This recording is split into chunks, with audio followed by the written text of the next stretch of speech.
Hello කොහොමද ඉතින් ඔයාලට? මගේ චූටි මැනික ඔන්න උදේම අවදි වෙන්න තමයි මේ හදන්නේ. පුංචි සද්දයක් වුණත් ඇති එයාට හැරෙන්න. එයා අවදි වුණාක මම අඬනවා. හරි අඩුයි. හිනා වෙලා තමයි අවදි වෙන්නේ. ටිකක් වෙලා ඉඳලා බබාට වොෂ් එකක් එහෙම දාලා කෑම කවලා එයාගේ හුරතල් බලන එක තමයි ඉතින් මගේ වැඩේ.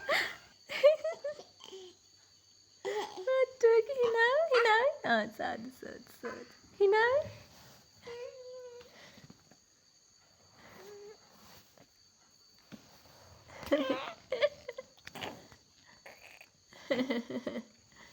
දවසින් දවස මැනික ලොකු වෙද්දී සතුටු වෙන්නද දුක් වෙන්නද මට හිතා ගන්න බෑ. මොකද මේ හුරතල් මගේ දිවියේ මට ලැබුණු වටිනාම තිලිනේ ඔයා මගේ දිවියේ හවසෙද්දී අපි අපේ අම්මලාගේ ගෙදර යන්න කියලා. මොකද අද කුඹුරු වැඩ කරනවා කියලා අම්මා අපිටත් එන්න කිව්වා බලන්න. මේ දවස්වල කුඹුරු වැඩ පටන් ගන්න කාලෙනේ. මමත් හරි ආසයි ඉතින් මේ දවස්වලට.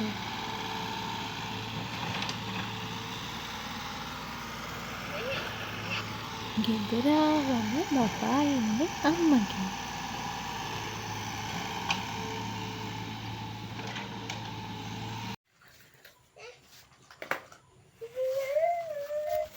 මගේ චූටියා එක්ක වැඩ කරන්න නම් හරිම අමාරුයි. මම කරන වැඩේ එයාටත් කරන්න ඕනේ.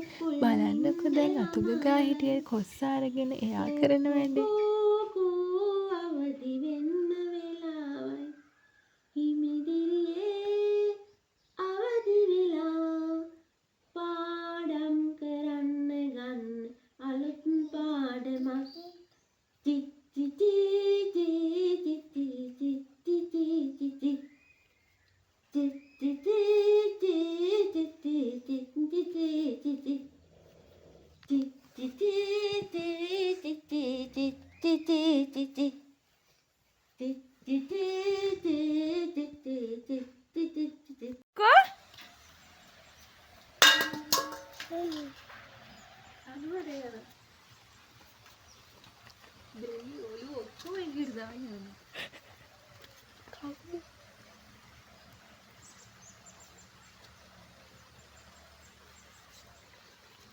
මේ බලන්න ඔන්න හැටිලා මෙයාගේ ඔය පේනවද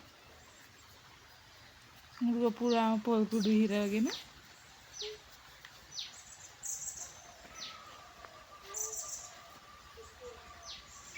එහෙනම් ඉතින් අදට වීඩියෝ එක ඉවරයි. ආයෙත් දවසක හමු වෙමු.